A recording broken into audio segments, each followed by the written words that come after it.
Olá amigos investidores, estamos de volta para mais um vídeo. No vídeo de hoje a gente vai trazer o fundo imobiliário de papel High Yield, beirando Ultra High Yield, CAC-R ou CACR11, você decide como prefere chamar, da Cartesia Capital. A gente vai trazer o relatório do mês de junho, mas antes disso a gente vai trazer alguns números, algumas informações importantes para vocês. Nos últimos 12 meses o dividendo distribuído pelo fundo foi de estúpidos 16,17%. Meus amigos, vocês não ouviram errado, é dividend yield de Fiagro. Basicamente é isso, dividend yield de Fiagro, e na época que estava dando melhor, porque agora está abaixo de 16%, e aqui é mais de 16%. Porém, contudo, todavia, o P sobre VP está 1,05, ou seja, está com 5% de ágio, e ele é um fundo de papel. Muita gente não investe em fundo de papel que está acima do VP, mas é natural que tenha momentos que, mesmo com ágio, a pessoa invista, mas ela nunca quer investir quando está muito acima do VP. 1,05, quando o fundo é muito bom, eu acho que ainda dá para investir.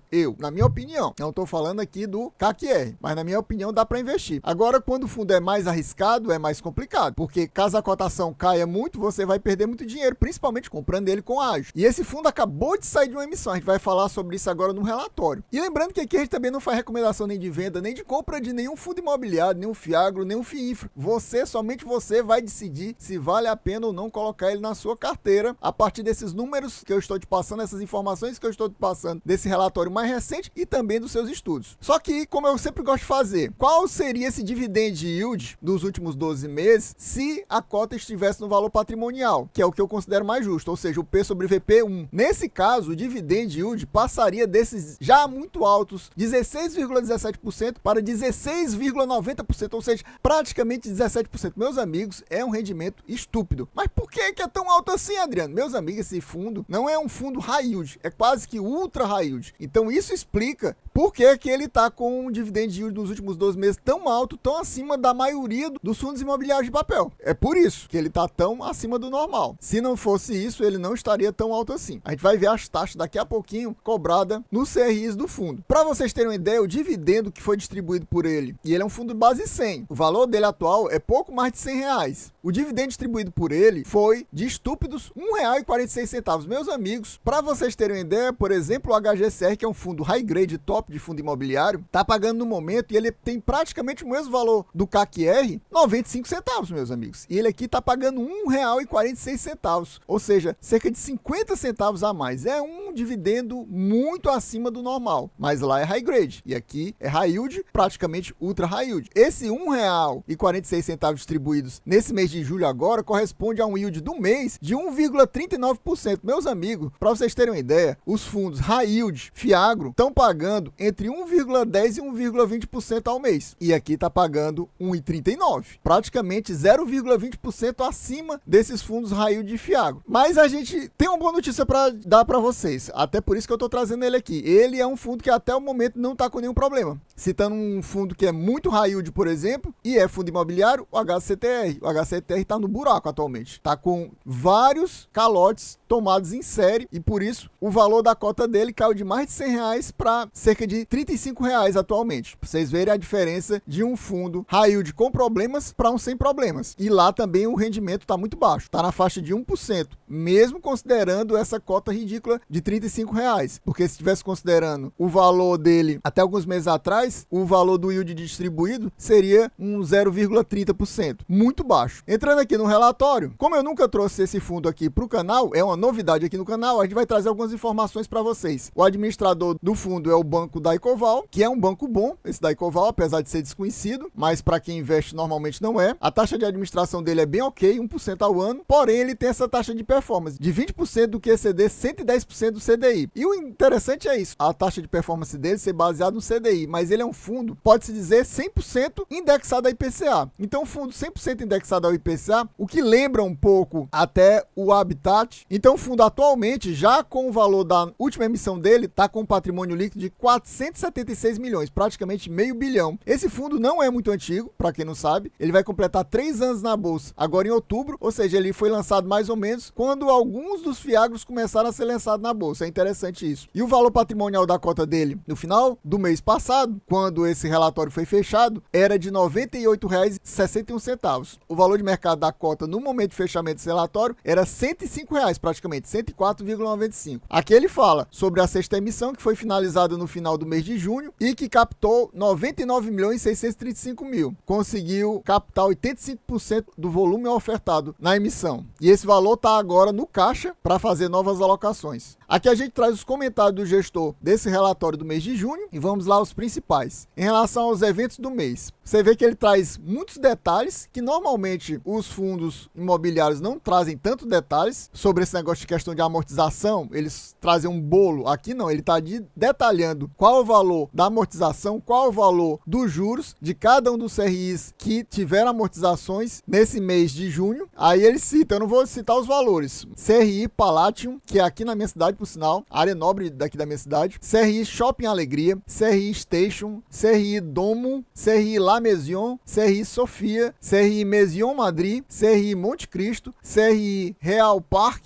CRI Life Park, CRI Fazenda Boa Vista, CRI Fama. Todas as obras do CAC-R, sem exceção, estão com uma boa evolução. Destaque para o La Maison, o Station e a conclusão das obras do Maison Madrid. No dia 8 de julho, ou seja, no começo desse mês, o fundo distribuiu os dividendos de R$ 1,46. Estúpidos R$ 1,46. É muito alto isso aqui, né? Muita gente, com certeza, investe por causa desses dividendos estúpidos. E considerando que ele não está tendo nenhum problema, a pessoa diz, esse aí não está tendo problema, não é nenhum HCTR, pagando acima de 1,35 em média, meus amigos. É um negócio estúpido. Para vocês terem uma ideia, a média dele nos últimos 3 anos de distribuição é de R$ 1,42. Aqui ele fala que o saldo acumulado pela correção monetária acruada atualmente é 66 centavos por cota. E essa correção monetária por cota, ele tenta destravar esse acruamento fazendo o giro da carteira. Aqui do lado você vê as distribuições dos últimos 12 meses que eu falei para vocês. Olha aqui, 1,46 em junho agora. Em julho do ano passado, 1,42, aí depois 1,43, 1,42, 1,40, 1,42, 1,48, 1,35, 1,35, 1,37, 1,39 e 1,41. Meus amigos, o pior rendimento dele distribuído nos últimos 12 meses foi R$ 1,35. E olha, como eu falei, esse fundo é basicamente um fundo 100% indexado a IPCA. Ou seja, é um fundo que sente muito impacto quando há uma queda do IPCA. Mas mesmo com essas quedas do IPCA, ele se mantém no que a gente pode considerar estabilidade. Ele não tem uma oscilação muito grande das distribuições feitas. Você vê isso aqui claramente por causa desse resultado mensal. O resultado mensal é muito mais volátil. Você vê aqui, por exemplo, teve mês que foi 1,69 e 1,66 e ele distribuiu quanto? 1,35 e 1,37. Aí nos meses que dá baixo, ele complementa. Por exemplo, nesse mês agora de junho, o resultado do fundo foi R$ 1,27 e ele pagou quanto? 1,46. Ou seja, ele fica fazendo essa jogadinha de colocar dinheiro em caixa quando o valor dá muito alto e quando o valor dá baixo, ele coloca o dinheiro que estava em reserva, ele complementa a renda e acaba mantendo uma distribuição, não é 100% linear, mas é bem estável, porque você vê que a oscilação está entre 1,35 e 1,48 que foi em dezembro do ano passado. Há essa volatilidade de caso de 13 centavos no ano, mas aqui no resultado, na realidade, é muito maior a variação. Você vê que, por exemplo, no mês de maio foi R$ 1 que ele recebeu e ele pagou 1,41. Ele colocou 41 que estava em reserva. E aqui está aquela média que eu falei para vocês. Nos últimos 3 anos, desde que o fundo foi lançado, o fundo distribuiu uma média de dividendos de R$ 1,42. No começo aqui, nos primeiros meses, ele estava com a distribuição baixa, ó, R$ 1,10, R$ 1,08, R$ 1,18, R$ 1,30. A partir do quarto mês, novembro de 2021, ele começou a distribuir sempre muito. O pior distribuição dele aqui nos últimos 3 anos foi esse R$ 1,35 em janeiro desse ano de 2024. E mesmo assim é uma distribuição top. Aqui, como eu nunca trouxe, eu vou mostrar para vocês também essa questão de ele